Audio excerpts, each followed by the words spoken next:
tout un plaisir pour nous de vous retrouver pour ce tout nouveau numéro de l'émission Le Plateau du Bien-être. Chers téléspectateurs, bienvenue à vous.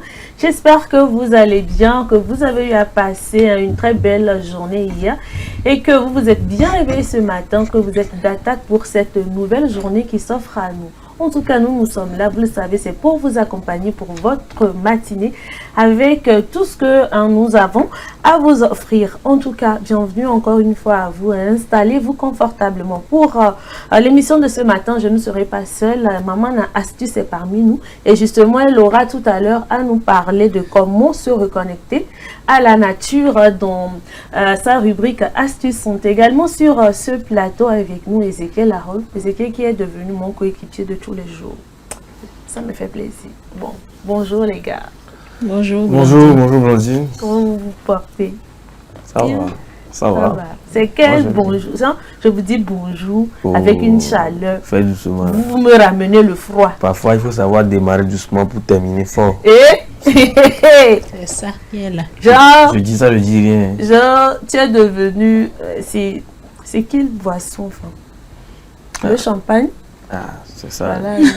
Quand tu consommes, tu te dis, oh, ça a un goût. Mais exagère un peu, tu sauras. Il faut doser au début et puis à la fin, on verra. D'accord. On verra comment ça se finit, quoi. J'ai compris. Alors, Nash, bonjour, comment tu vas? Bonjour Blondie, je me porte très bien et toi? Là, ça va, hein, ça va. Surtout que tu es moins. On est en synchro ce matin. Je suis contente. Peut-être c'est la connexion, on une ne connexion. sait jamais. Bon, mais m'a loupé. Ezekiel aussi. Ça te loupe toujours. En tout cas, tu nous excuses. Hein. Ah, C'est pas qu'on a prévu, hein. C'est une coïncidence. est-ce que moi j'ai dit quelque chose? Une fois encore, tu te sentais un peu... Oh non. Raison pour laquelle Pas du tout. on aimerait bien présenter nos excuses. Non, pas du tout. Pas besoin, hein, pas besoin. Ah bon, sinon j'espère que tu te portes très bien ce Je vais matin. très bien, merci Nachat. Bonjour également à nos chers téléspectateurs, hein, c'est très important. Et excellente journée à nous tous. Exactement, et je le disais tout à l'heure à nos chers téléspectateurs qu'aujourd'hui, tu vas nous donner des astuces sur comment se reconnecter à la nature. Peut-être que c'est fort pour vous, hein. Et puis Mais ressortir attendez. un peu le lien entre se reconnecter avec la nature et la santé. Généralement, on va parler de la biodiversité, Oui. l'environnement et tout. C'est vrai, quand on parlait de reconnecter, c'est très important. Chaque jour, quand on sort, on est dans la nature, disons, on peut le dire ainsi. Mais cette fois-ci, il faut aller plus en profondeur pour expliquer les astuces ou donner des astuces qu'il faut mettre en place et pratiquement, des astuces pratiques pour profiter également de la nature, tout simplement. Important, très important. Ah bon, je suis pressée, mais on y viendra tout à l'heure. Juste après le dossier de la semaine. Alors, Ezekiel, mon coéquipier de tous les jours, mon pote, j'ai envie de te faire un câlin, mais bon. Effectivement, hein. Mais c'est un plaisir quand même hein, d'être avec vous hein, tous les jours, bien évidemment, et de partager ces moments de bien-être, en tout cas, et d'échange hein, sur le plateau. Bonjour aussi à nos chers amoureux du plateau du bien-être. On espère que vous portez très très bien, que la semaine se déroule bien. On est déjà mercredi, hein, ça passe très vite. Franchement, Vraiment, ça passe cette très année, vite. ça file en fait. Ça passe très vite. Généralement, c'est voilà. ce mois de février là aussi, bon, le Ce 8. n'est pas un mois complet, si on peut le dire, parce que déjà le 28. Généralement, ceux qui sont nés le 29, Mais en tout cas, on va courir avec ce rythme. On va courir avec ce rythme, on va voir ce que ça va donner. Ça va donner. On va donner, donc en tout cas, restez avec vous et voilà. En tout cas, on espère. Comme le dira Nachat, Alhamdulillah. Alhamdulillah, vraiment. Eh bien, vous le savez, très chers téléspectateurs, nous démarrons toujours du lundi au jeudi cette émission avec la causerie du jour. Eh bien, la causerie de ce matin nous dit ceci. Mon mari m'a caché qu'il est atteint d'une maladie héréditaire. Pourquoi? Que faire? C'est pourquoi? Bon, qu'est-ce qu'elle peut faire? Sinon, ils se sont mariés il y a de cela 2 ans et ils ont un enfant comme ça. C'est après ces 2 ans qu'elle découvre que son mari... Elle découvre, mais ce n'est pas le mari même qui lui dit. En fait, elle était en train d'arranger la maison, de faire un peu le ménage et tout. Et puis elle est tombée sur les dossiers médicaux de son mari. Et voilà, c'est comme ça elle a appris que son mari était atteint d'une maladie héréditaire qui lui a caché jusqu'à ce qu'elle ne découvre actuellement. Maintenant, elle ne lui a pas encore demandé les raisons pour lesquelles il a décidé voilà, de garder le silence, de cacher ça. On se pose des questions, que faire? Et c'est grave quand même. Oui, c'est grave. En réalité, c'est très grave parce que ici, on parle d'une maladie héréditaire. Bon, peut-être que les enfants aussi... en réalité. Oui. Mais moi, je me dis, peut-être, je vais donner des hypothèses, hein, peut-être l'homme a caché cette vérité-là, ou ce secret-là, juste pour peut-être garder... de ne pas avoir assez de problèmes dans leur couple. Mais ce qu'il a oublié, peut-être que tôt ou tôt, la vérité va sortir un jour. La femme l'apprendra un jour. Parce qu'il va y avoir des circonstances, même si elle a découvert des vérités à travers des dossiers médicaux, par exemple. Même en dehors de ça, il peut arriver qu'un jour, peut-être l'enfant tombe malade ou lors des analyses et tout. Bon, vraiment, il découvre que son mari a une maladie héréditaire. Peut-être l'enfant aussi va prendre cette maladie, que ce soit la fille ou le garçon, tout simplement. Bon, peut-être elle a décidé de garder ce secret-là juste, moi je dirais pour l'équilibre du couple, pour garder, mais jusqu'à quand en réalité? Maintenant, que faire en réalité? Que faire en réalité? Alors, quand un problème survient, généralement, la première des choses qu'on doit faire, c'est de communiquer. C'est d'engager une communication très saine, d'ailleurs, pour mieux comprendre les raisons pour lesquelles ça se passe ainsi en réalité. Maintenant, je pense que la femme doit oser en réalité pour découvrir les raisons pour lesquelles maintenant, si elle demande que faire en réalité, peut-être elle veut savoir si elle va toujours rester dans cette relation ou elle va quitter son foyer. C'est ça aussi le problème. Pour moi, je pense qu'elle peut rester avec l'homme en question, mais de discuter ensemble en réalité, d'essayer de comprendre c'est quoi cette maladie. Bon, elle n'est pas médecin, mais essayer de comprendre quelles sont ses complications, les raisons pour lesquelles il a décidé de taire cette affaire-là, de ne pas dévoiler très rapidement, même quand ils étaient même ensemble, avant même de se marier, pour ne pas que ça impacte également les enfants. Mais non, bon, il y a certaines femmes, même si on arrive quand même à dévoiler ces vérités-là, bon, ça passe quoi. Elle peut toujours être avec l'homme en question, discuter ensemble, peut-être même accompagner l'homme dans cette épreuve-là tout facilement, très facilement, parce qu'elle est là dans son foyer souvent pour encourager également l'homme en question et non et pour abandonner l'homme dans cette situation. Maintenant, si elle décide de quitter ce foyer et qu'elle tombe encore sur un homme qui a également une maladie héréditaire ou une maladie contagieuse, qui décide également de ne pas dévoiler très rapidement avant de cheminer cette relation, avant d'aller loin dans cette relation. Je pense que ça serait un peu plus grave. Maintenant, l'erreur aussi, c'est le monsieur qui a décidé de ne pas dire la vérité. Comme ça, bon, il doit avoir ses raisons. Donc, pour le moment, je m'arrête là pour le moment. Je ne sais pas si Ezekiel va ajouter également des choses et puis j'aurai des idées bien évidemment que j'ai des choses à dire. J'ai des choses à dire parce que c'est un sujet très sensible et il y a tellement de facteurs qui peuvent influencer un peu cette circonstance précise ou la situation précise parce que voilà, déjà quand on prend le fait qu'une maladie soit héréditaire, peut-être que on ne sait pas.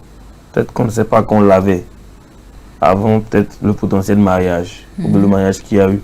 C'est possible qu'on ne sache pas, qu'on découvre après. Tout après le mariage. Ça peut être un facteur qui fait que peut-être la femme ne soit pas encore au courant. Même si le mieux c'est que lorsque vous prenez connaissance de la chose, vous en discutez avec votre conjoint bien évidemment.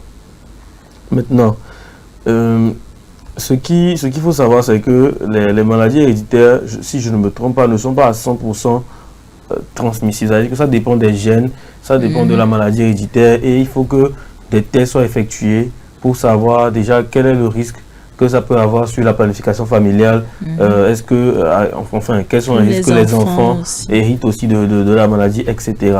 Donc, il y a aussi ces facteurs qui entrent en jeu. D'où la nécessité de pouvoir en discuter lorsqu'on prend connaissance de ce type de maladie avec votre conjoint, votre conjointe, pour que voilà, vous preniez les bonnes décisions avec l'accompagnement d'un professionnel de santé, bien évidemment, qui vous guidera et qui vous montrera le chemin à suivre pour peut-être éviter que la maladie ne soit transmise à vos enfants ou même adopter des mesures d'hygiène. Voilà, ou même vous dire clairement les risques vraiment que cette maladie peut avoir sur la relation que vous entretenez. C'est aussi voilà, un autre facteur. Maintenant, cacher la maladie à son conjoint, ce n'est pas la meilleure des choses à faire. Moi, je pense que ce n'est pas la meilleure des choses à faire, surtout si peut-être on est au courant un peu plus tôt. Bon, moi, je pense que même dès le moment où vous prenez connaissance de la maladie, le meilleur faire, c'est d'en discuter avec voilà, votre conjoint, votre conjointe, parce que c'est l'avenir et l'équilibre de votre relation qui en dépend.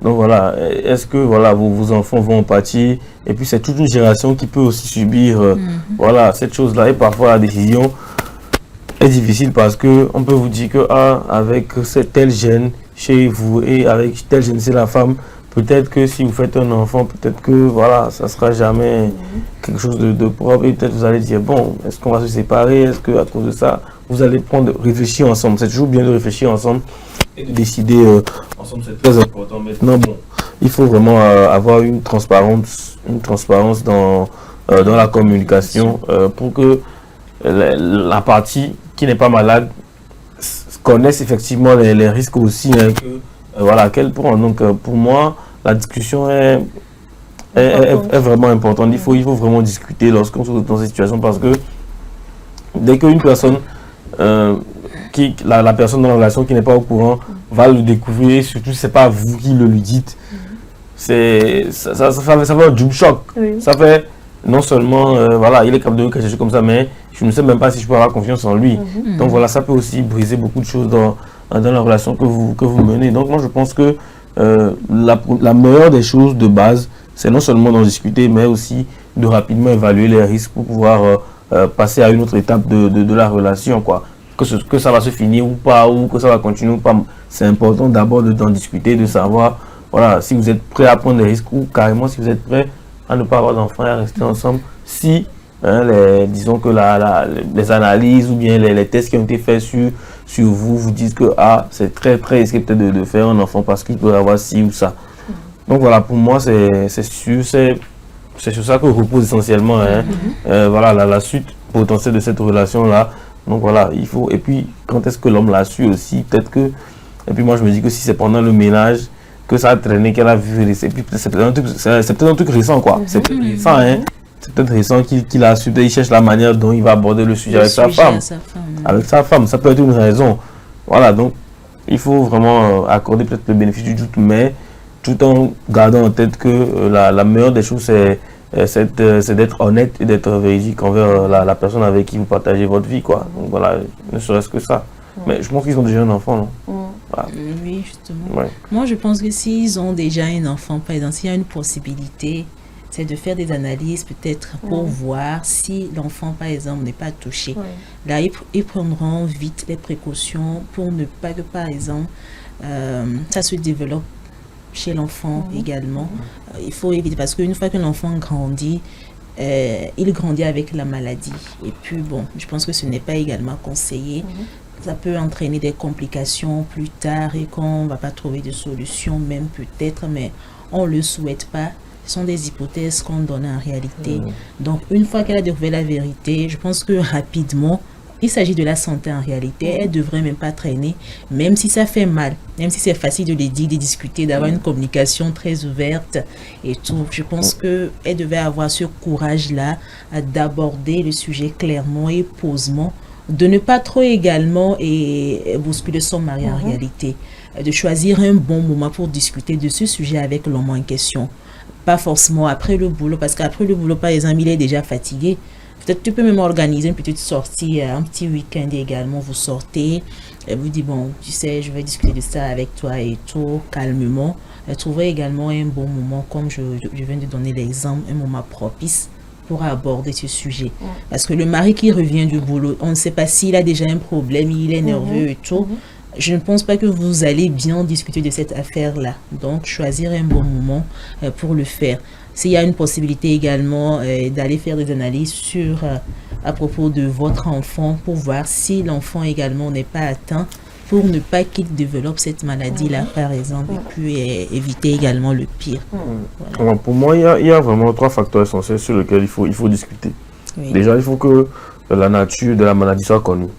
Oui. Si on connaît la nature de la maladie, on sait peut-être à quel point c'est grave, à quel point peut-être les enfants peuvent en pâtir, à quel point voilà, ça peut avoir un impact considérable sur le reste de la relation. Ça, c'est très important. Ça, c'est un point qu'il ne faut pas négliger. Maintenant, l'impact aussi que ça aura sur la relation à court, à moyen ou bien à long terme même. Parce que voilà, on peut vous dire que peut-être la maladie héréditaire, bon, le monsieur vient de découvrir que la maladie héréditaire, tout ça, bon, dans tel nombre de temps, peut-être que il va commencer à avoir tel malaise ou tel malaise, donc il faudra peut-être hospitaliser des traitements. Voilà. Par exemple. Ou peut-être c'est juste que il va devoir être sous traitement, peut-être sous un traitement médicamenteux à vie. Voilà, c'est aussi notre dépense. Si il faut ne pas juste penser qu'aux enfants. C'est vrai que les enfants entrent en jeu, mais aussi il y a aussi la santé de l'homme qui peut détériorer aussi. Si la maman n'est pas bien portante, par exemple, ça affecte directement. Exactement, voilà. Psychologiquement, ça peut affecter la dame, mais il faudrait qu'elle prenne le dessus. Exactement. Pour qu'elle déjà discuter et après trouver des solutions. Parce que une chose est sûre, ils sont déjà dedans, comme on le dit. Voilà. Ils sont dedans. Oui, ils sont dedans. Oui. L'affaire est déjà sur la table en réalité. Donc, plutôt aider le mari psychologiquement. Parce que comme Nachat venait de le dire, si par exemple elle ne trouve pas un bon moment, les mots pour pouvoir aborder le sujet avec son mari, psychologiquement ça l'affecte. Et on ne sait pas si la maladie est liée à la psychologie.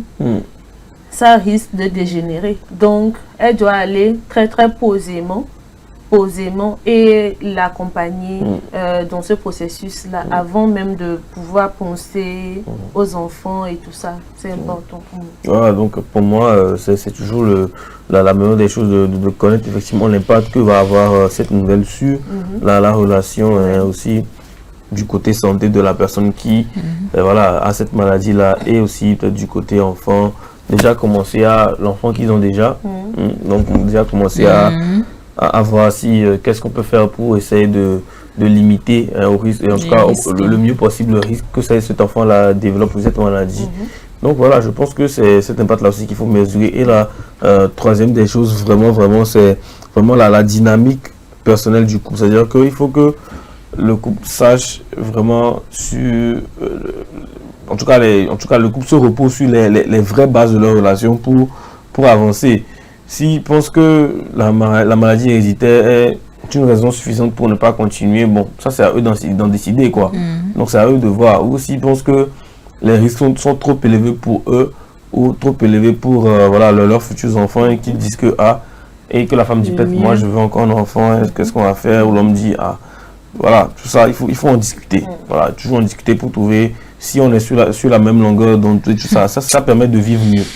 Ça permet de mieux vivre. Donc si vous vivez mieux, peut-être que vous allez mieux vivre seul avec la maladie et que vous allez peut-être mal vivre avec la maladie et votre femme à côté. Vous voyez, donc il faut aussi trouver l'équilibre aussi pour essayer de mieux vivre. Il faut trouver une bonne femme, une femme compréhensive qui va... C'est ça, vivre de la meilleure manière cette maladie. Et comme je le dis, il faut que la discussion ait lieu dans un cadre de soutien total et que voilà, un conseiller de santé, en tout cas une personne de santé, participe à la discussion pour qu'on évalue, après les tests, tout ça, on évalue exactement les risques qu'il existe dans ce cas précis. C'est vraiment important ce que vous êtes en train de dire. Et moi, ce sujet me fait penser à une chose. On a l'habitude de nous dire à nous jeunes que dès qu'on s'engage et qu'on sent qu'on veut aller plus loin dans la relation, c'est très important qu'on aille à l'hôpital pour se faire consulter pour faire certaines analyses. Au lieu de faire, on est compatible. Au lieu de faire en cours. Voilà, au lieu de faire en fait cours. doucement là. Il faut qu'on aille à l'hôpital pour voir en tout cas 14 février arrive, on va bien vous servir. Si le budget de 14 février, c'est peut-être, je ne sais pas, 100 000, couper 50 000. Allez faire. C'est l'exemple de l'électrophorèse. Mais bien sûr, voilà, mais bien sûr. Voilà, voilà, on en rit, mais c'est un truc qui est très sérieux parce sérieux, que malheureusement, beaucoup de personnes négligent, sont vraiment engagées dans une relation et après regrettent parce que voilà. Non, souvent il y a d'autres mecs qui arrivent quand même à découvrir cette vérité, mais les gens se disent après, bon, Dieu va faire et puis ça va aller. Bon, donc Dieu va faire ce que ça va entraîner. Oh, Dieu pardonne-nous. Bon, finalement, c'est pas. Voilà. Moi, c'est vrai qu'il y a des situations où Dieu gère, c'est un miracle en réalité. Mais moi, je pense qu'on peut anticiper déjà pour prendre certaines précautions d'abord. C'est important. Avant que. C'est très important. Aujourd'hui même Dieu ne donne pas tout comme ça. Tu mets sur les épaules et il te met sur la tête. Peu importe la croyance qu'on a ou la foi qu'on a, je pense que il y a des choses qu'aujourd'hui on est capable d'éviter naturellement ou voilà, avec un peu de raison d'éviter. Donc voilà, si vous vous prédisposez à éviter. Une meilleure information par rapport à hier où nos parents n'avaient pas assez d'informations en ce qui concerne la santé et tout. Exactement. Donc on sent que voilà, on veut aller plus loin. On peut se rendre à l'hôpital, même pour la première fois, si ce n'est pas pour aller faire des analyses, aller quand même prendre des conseils en fait sur certaines choses, parce que quand on ne comprend pas, on ne peut pas aller jusqu'au fond du problème en fait. Donc il faut d'abord comprendre la chose avant d'essayer d'analyser, se dire oui, je marche pour. Donc si vous voyez que c'est fort, que l'amour est fort, je l'aime, là c'est trop, que les critères sont réunis, que vous matchez, c'est important de se rendre à l'hôpital. On ne cessera jamais de le dire. C'est très important de se rendre à l'hôpital, d'aller prendre des conseils chez les professionnels de santé. Ils sont en mesure de dire exactement ce qu'il faut pour que votre couple marche. Parce que moi, ça me peine quand je vois les enfants souffrir après. On néglige ce côté-là. On se dit, oui, c'est moi, je me dis, c'est tellement égoïste de notre part, en fait. On oublie qu'après, on aura des enfants qui auront à payer les pots cassés et on continue d'avancer. Toute une vie. Voilà. Donc, on peut éviter ces choses-là en nous rendant tout simplement à l'hôpital, en prenant les conseils des professionnels de santé et puis à voir si on peut aller ensemble ou pas. Ne forcez pas en fait. De toutes les manières, le professionnel de santé n'est pas là pour vous dire ce que vous allez faire de votre couple. Lui est là pour vous dire les risques que comporte le fait de rester ensemble, le fait de faire des enfants. Malgré ça, voilà. Maintenant, ça c'est à vous de décider si vous voulez rester ensemble et prendre le risque. Même si, voilà, c'est pas la meilleure des choses à faire, moi je pense, voilà, de rester ensemble et de ne pas peut-être faire d'enfants. Donc c'est à vous de voir, quoi. C'est de là que parle, en tout cas c'est de là qu'on parle, de la dynamique personnelle du couple. Donc voilà, ça c'est à vous de voir. Mais lui, il va vous orienter, il va vous dire, ah, ça c'est ça et ça c'est ça. Donc ça c'est à vous de voir. En tout cas, pour ce sujet, je pense qu'également la dame, elle peut également elle-même aller se faire consulter, faire des analyses aussi. Je pense que quand ils vont se rendre tous les deux à l'hôpital, après avoir discuté et tout, quand ils vont se rendre avec son mari à l'hôpital, les médecins auront à leur faire des analyses quand même pour voir si il y a d'éventuelles chances que les gènes là soient transmises aux enfants et tout ça. Et l'enfant qu'ils ont déjà, je pense qu'ils vont quand même essayer de suivre l'enfant là pour que la maladie ne se développe pas dans l'organisme de cet enfant. En tout cas, ce n'est pas facile, c'est vrai, on est là, vous allez dire, on parle lui, mais... Oui. Moi, j'aimerais demander à la femme de rester, d'accompagner l'homme dans cette épreuve-là. Parce que ce qui est arrivé à l'homme, on le souhaite pas, peut arriver également à la femme. Et puis peut-être que l'homme également peut l'assister, l'accompagner dans cette situation-là. C'est ça, je disais, vous êtes déjà dedans. Vous pouvez juste les solutions et puis c'est bon. L'affaire est dehors. Et comme j'aime toujours le dire, beaucoup de courage à vous. Eh bien, c'est donc tout pour la causerie de ce matin. Nous allons marquer une pause et revenir juste après.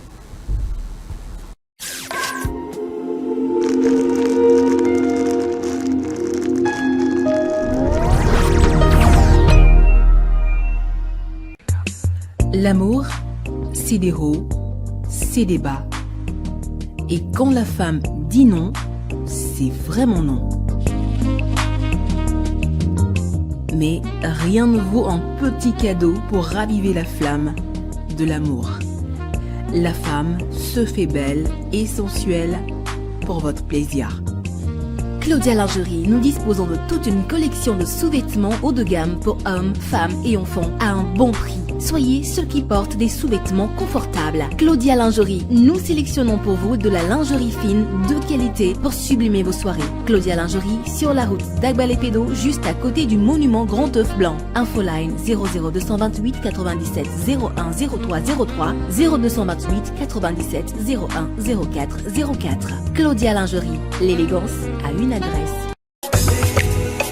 M-Afrique, Association internationale des médecins pour la promotion de la santé en Afrique, première ONG internationale d'origine africaine spécialisée dans les actions médico-chirurgicales humanitaires. M-Afrique, c'est la promotion de la santé et l'éducation pour tous en Afrique. M-Afrique est membre du Conseil économique, social et culturel de l'Union africaine, le COSOC UEA, également accrédité à le COSOC ONU. Les médecins de M-Afrique, présents en Afrique et en Occident, réalisent chaque année plus de 2500 opérations chirurgicales et 25 000 consultations médicales spécialisées gratuites en zone rurale et périurbaine en Afrique. M-Afrique, c'est la formation continue des acteurs de la santé, la recherche, les missions médico-chirurgicales, humanitaires, foraines gratuites, la lutte contre les maladies transmissibles et non transmissibles, la promotion de l'éducation pour la santé, le développement communautaire. M-Afrique, une nouvelle vision de la solidarité africaine. M-Afrique, c'est amener l'hôpital vers les populations rurales et vulnérables. Le 35e numéro de Dagon Magazine met à l'honneur Claire Regina Meyo-Kwenom, militante engagée et infatigable défenseur des droits de la femme. La rubrique santé de ce 35e numéro nous parle des vertus du paix, la flatulence, signe et indicateur d'une bonne santé et ses symptômes de maladie. La rubrique bien-être de son côté nous laisse découvrir le pouvoir de quelques plantes, leurs vertus insoupçonnées et leurs propriétés bénéfiques. Dagan, c'est aussi plein d'autres rubriques pour prendre soin de notre santé. Dagan Magazine, le magazine de la femme togolaise pour la femme. Téléphone plus 228 70 86 44 44 70 26 60 60 Lomé, Togo.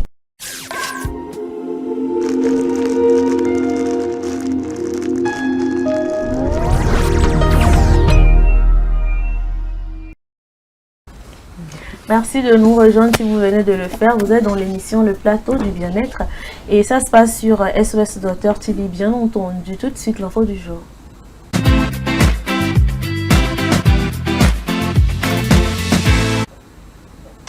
L'Ouganda teste un vaccin contre le virus d'Ebola. Les précisions de nos confrères de Africa News. L'essai du vaccin contre Ebola a débuté en Ouganda, une semaine après l'apparition de la souche soudanaise qui a causé la mort d'une personne. Cet essai, lancé en un temps record, respecte les exigences réglementaires et éthiques, tant nationales qu'internationales, selon l'Organisation mondiale de la santé. Cette phase vise les contacts de personnes atteintes de la maladie et les contacts de ces contacts. Nous avons lancé la campagne de vaccination contre le virus Ebola suite à l'épidémie déclarée la semaine dernière dans le pays. Cette initiative repose sur l'utilisation d'un vaccin spécifique avec lequel nous avons débuté et cible en priorité les personnes à haut risque. Il s'agit principalement des individus ayant été en contact avec des cas confirmés. D'après le ministère ougandais de la Santé, au moins 234 contacts ont été identifiés dans le cadre de cette épidémie. Au total, 2000 doses de ce vaccin test contre la maladie à virus Ebola-Soudan seront administrées à travers le pays. La seule inconnue demeure le nom du fabricant du vaccin qui reste secret. L'Organisation mondiale de la santé joue un rôle clé dans la lutte contre cette épidémie en collaboration avec le ministère de la Santé qui dirige les opérations. Nous avons pleinement confiance en sa capacité à apporter une réponse efficace. Étant donné qu'il s'agit de la 8e épidémie, nous sommes convaincus des mesures qui peuvent être mises en place. Toutefois, nous appelons également nos partenaires à soutenir les efforts du gouvernement ougandais dans cette lutte. Un vaccin expérimental testé en RDC entre 2018 et 2020 avait permis de protéger au moins 3000 personnes. Voilà, c'est donc tout pour à l'info du jour. Tout de suite, le dossier de la semaine.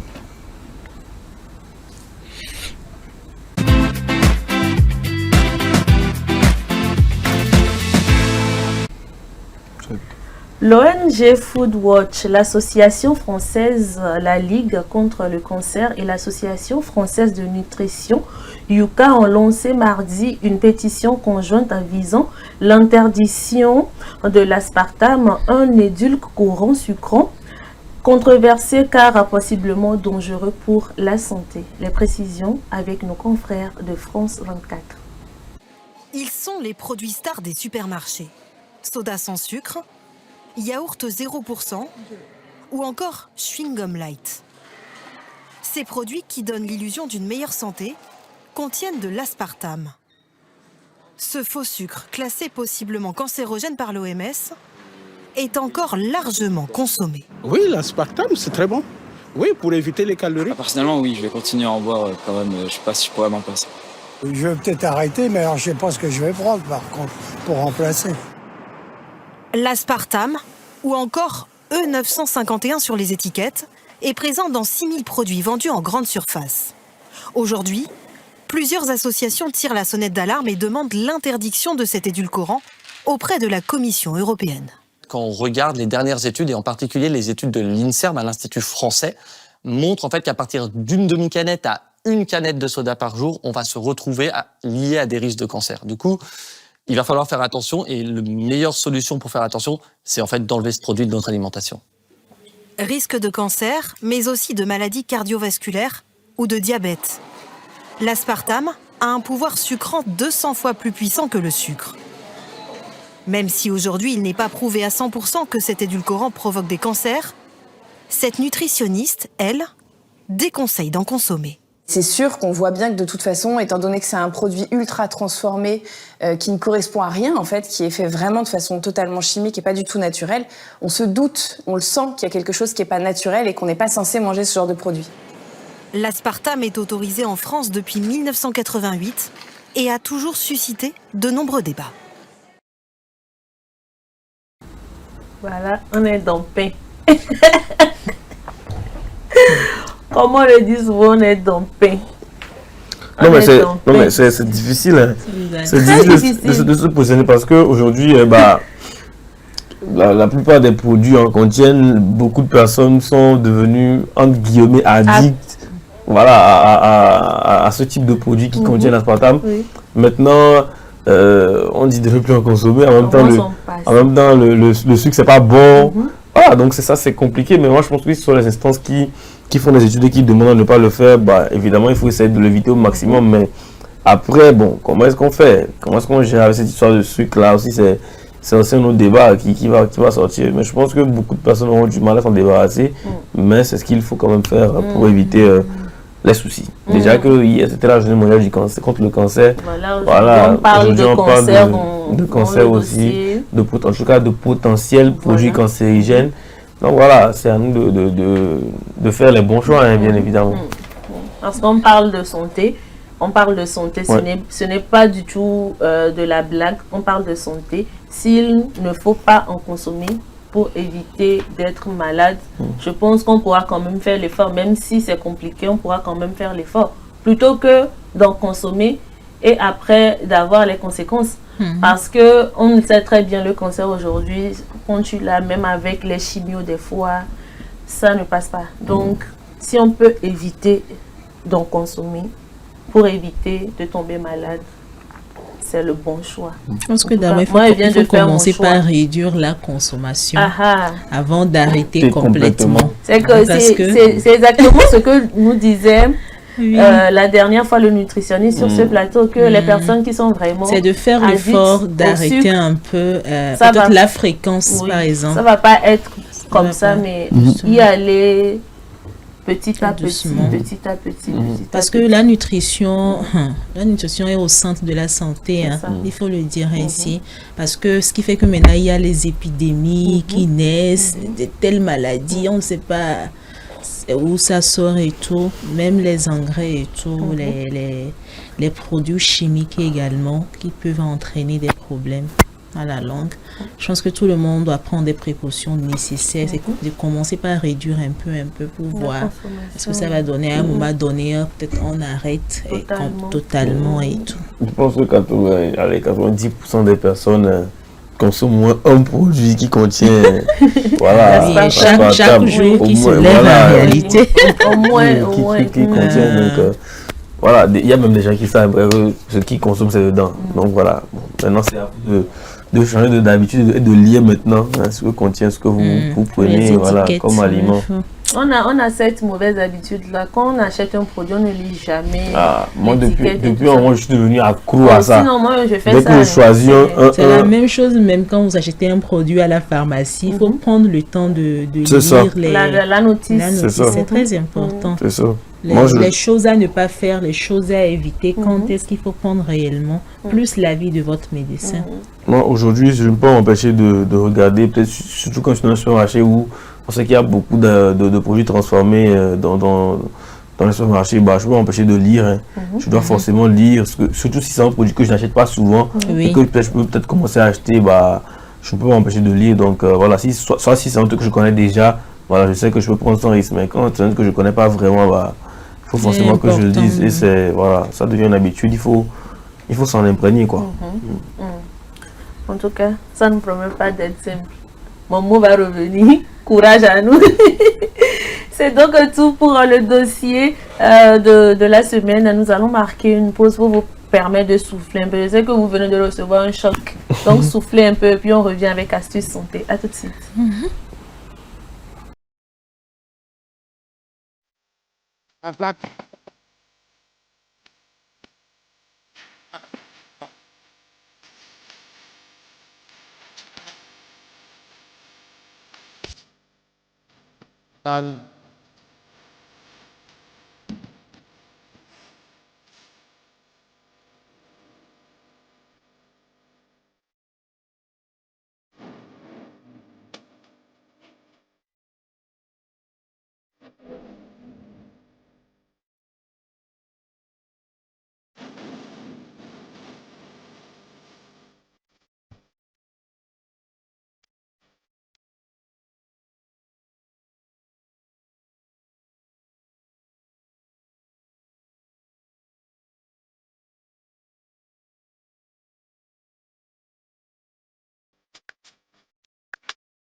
Voilà donc de retour dans cette émission. Nous allons la poursuivre avec Astuces Santé.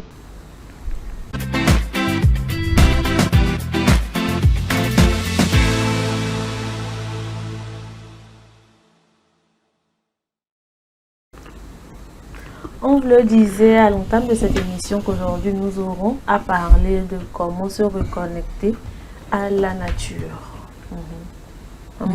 Dis-nous tout maintenant. J'ai la parole, n'est-ce pas? J'espère que vous avez... Je vous ai toujours dit, pour Astuces Santé, là, apprêtez vos calepins, vos stylos. J'espère que c'est fait. Vous pouvez faire une longue pause comme ça. Maman Astuce, on peut aller. Vous avez la parole. Merci, la parole de m'avoir donné Blondine. C'était chaud ou bien? Je ne rappelle pas quelque chose par hasard. Merci de m'avoir donné le micro. Oui, merci Blondine. C'est vrai, comme je l'avais mentionné au début de cette émission. Alors, avant de vous donner des astuces, on va maintenant ressortir le lien qu'il existe entre se reconnecter à la nature, avec la nature et la santé. C'est très important. Quand on passe, c'est comme si c'est une chose qui est un peu banale et d'autres personnes n'arrivent pas à se retrouver dans cette idée, je dirais tout simplement. Alors qu'il y a déjà, quand on parle de la nature, on veut parler de la biodiversité en général, de l'environnement et tout.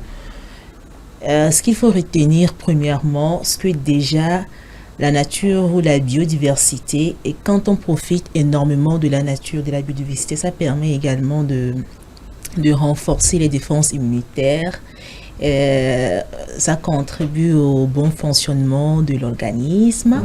Donc, vous devez noter ces deux choses-là, c'est très important. Alors, je vous propose les astuces, la partie qui nous intéresse tous ce matin.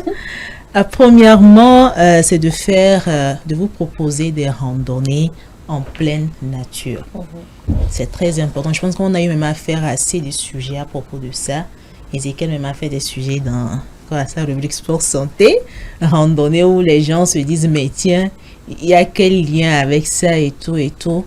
Ici sur cette image, on voit sur cette image une dame qui profite bien de la nature, qui est tellement concentrée, qui a concentré toute son énergie. Peut-être qu'elle est en train de communiquer même avec la nature.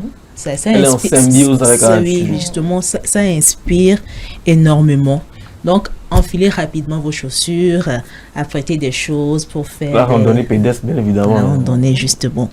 Cueillir également des champignons ou des plantes, c'est étonnant, c'est très important. Lorsque vous êtes dans cette saison, sortez un peu, voir ce qui se passe un peu autour de vous en ce qui concerne la nature. Ça permet également... de se déstresser, de lutter contre le stress. Bon, pas de lutter contre le stress totalement, mais ça diminue également le stress. Il faut bien parler parce que je dis pas que le fait de se reconnecter avec la nature permet de carrément, bien de guérir du stress. Oui, c'est juste au fur et à mesure on commence un peu, et puis le temps, on va tout oublier justement. Donc faire également du yoga en extérieur, c'est très important, que ce soit avec vos enfants, avec votre femme, ou vous organisez une petite rencontre entre amis, vous sortez, vous faites du yoga. C'est vrai que du yoga, généralement, il y a des personnes qui font ça un peu seules dans leur chambre, juste pour avoir assez de concentration. Mais dans ce cas, il s'agit également de sortir un peu et profiter de cette nature-là. Alors, lorsque vous finissez, vous allez ressentir quelque chose, je ne sais pas, mais essayez de le faire. Après, vous allez voir le résultat. Le résultat est impeccable, je vous assure. Donc, partir également... J'aimerais juste mettre... c'est comme Ajat l'a dit, on ne peut pas savoir ce qu'on ressent, on ne peut pas l'expliquer. Mais quand vous finissez de le faire, forcément, vous allez savoir de quoi on veut parler. Donc voilà, essayez. Avec déjà la verdure et tout, je ne sais pas. Partir également en exposition photo, c'est très important. Et dans ce cas, il ne s'agit pas de recruter un photographe professionnel juste pour faire ça, même avec vos portables et tout, toujours avec vos amis, votre famille et tout, faire des photos dans la nature, également contempler la nature. Ça permet également de se reconnecter avec la nature, de se sentir bien dans sa peau. Et puis voilà, tout comme j'ai cité les bienfaits de la biodiversité au début. Nager également en eau libre ou naviguer, c'est très important. Pour des personnes qui aimeraient bien, je prends l'exemple de Palimé par exemple, où les gens vont les week-ends pour profiter également de la cascade et tout. C'est très important d'en profiter. Et souvent, lorsque vous revenez de là, vous venez à la maison, vous sentez il y a quelque chose qui a changé en vous en réalité. Votre état n'est plus le même en réalité. Donc, il y a quelque chose qui change. Camper également, c'est très important. Vous sortez carrément de votre maison, vous faites une petite tente avec votre famille, vous passez peut-être une nuit même dehors pour voir ce qui se passe. Vous vous sécurisez, pardon, c'est très important. Il faut bien choisir également l'endroit pour bien profiter, pour bien se reconnecter avec la nature. C'est très important. Observez également les étoiles. C'est grand, donc essayez de vous éloigner le plus possible de la pollution lumineuse pour profiter de l'expérience. Pollution lumineuse, pourquoi? Parce que je dirais que maintenant nous avons un quotidien, si ça se dit, un quotidien un peu digital. Lorsqu'on sort chaque jour, on est accro à nos écrans, on est accro à nos ordinateurs. C'est-à-dire qu'on est tellement concentré, focus sur notre portable. Tout ce qu'on fait, c'est portable, ordinateur et tout. Donc, essayez également de sortir de ce monde-là pour profiter de l'autre monde en réalité, qui est de se reconnecter avec la nature. Alors, pour finir également, découvrir les oiseaux, c'est très important. Lorsque vous sortez, les cris des oiseaux, le chant et tout, ça permet également, lorsque vous fermez un peu vos yeux, vous écoutez ces chants d'oiseaux, tout ce qui se passe autour de vous, il y a quelque chose qui change en vous en réalité. Alors voilà un peu ce que j'aimerais partager avec vous. J'espère que ça vous serait très utile, mais je vous demande également de mettre en pratique ces conseils, ces astuces-là. Après, vous revenez pour me dire comment ça s'est passé, comment vous vous sentez après avoir pratiqué ces astuces-là. Voilà. En tout cas, ça me donne envie de faire une virée ce week-end. En tout cas, moi, il y a beaucoup de choses que j'ai déjà faites qui sont très intéressantes, qui renouvellent l'énergie, qui donnent la force. Donc, voilà, moi, je vous conseille pleinement d'en faire au moins quelques-unes et de constater vous-même ce que vous pouvez avoir comme bienfait en les faisant, quoi, tout simplement. Souvent, on demande même de jardiner aussi, si vous avez de l'espace assez bien aéré également, et être en contact un peu avec le sol, ce que le sol nous fournit en réalité. Ça permet également de découvrir, avoir un esprit très ouvert, tout ce qui se passe. Il y a d'autres mais qui ont cette possibilité-là de communiquer même avec la nature. Quand on parle de communiquer, c'est pas communiquer tout comme on l'entend, mais en réalité, ça change quelque chose en réalité. Essayez. Essayons. Essayons. Merci beaucoup, Nachat. C'était donc Astuce Santé. Il était question de comment se reconnecter à la nature. Et c'est ce qui met un clap de fin à l'émission de ce matin. Merci beaucoup d'avoir été des nôtres, très chers téléspectateurs. J'espère que vous avez passé un excellent moment en notre compagnie. On se retrouve demain matin pour un tout nouveau numéro de l'émission Le Plateau du Bien-être. Je n'oublie pas de dire merci également à l'équipe technique qui nous a accompagnés pour la réalisation de cette émission. À demain.